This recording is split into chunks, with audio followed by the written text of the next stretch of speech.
nagsimula ang sakit ko noong January 2009.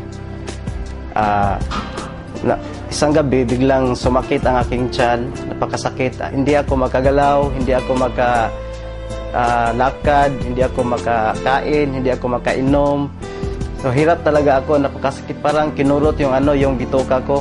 So kinabukasan, nag-decide ako na magpa-check up agad sa doktor.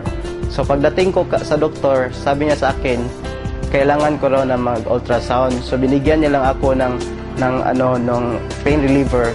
Kaso lalong sumakit, lalong sumakit yung tiyan ko.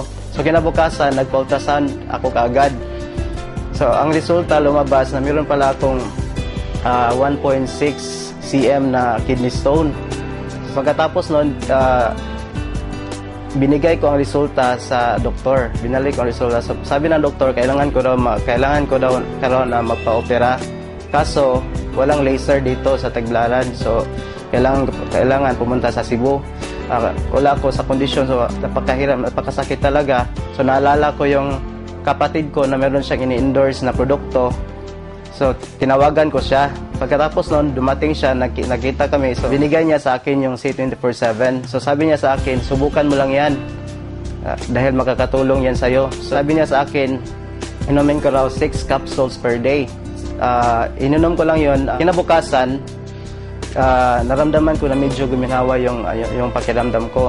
So makakain ako, makagalaw na ako. So pinagpatuloy ko lang yung pag-inom hanggang sa dumating ang 5 araw. So after 5 days, napansin ko na wala na talaga akong nararamdaman. So nag-decide ako na magpa-ultrasound ulit.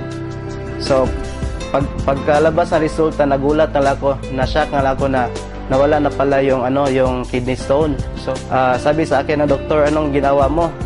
Sinabi ko sa kanya na C24/7 lang to. Pagkatapos nung umuwi na ako sa amin, napakasaya ko. Na-save ko yung pera ko para opera. So hindi na ako na-operahan. Tapos bumuti yung kondisyon ko. Napakalakas ko, bumalik yung lakas ko, napakasigla ko. So nawala lahat. So laking pasalamat ko unang-una sa AIM Global, dahil kung walang AIM Global, walang C24/7. At sa aking kapatid rin, dahil kung wala siya, hindi ako gagaling, hindi ko masubukan yung produkto.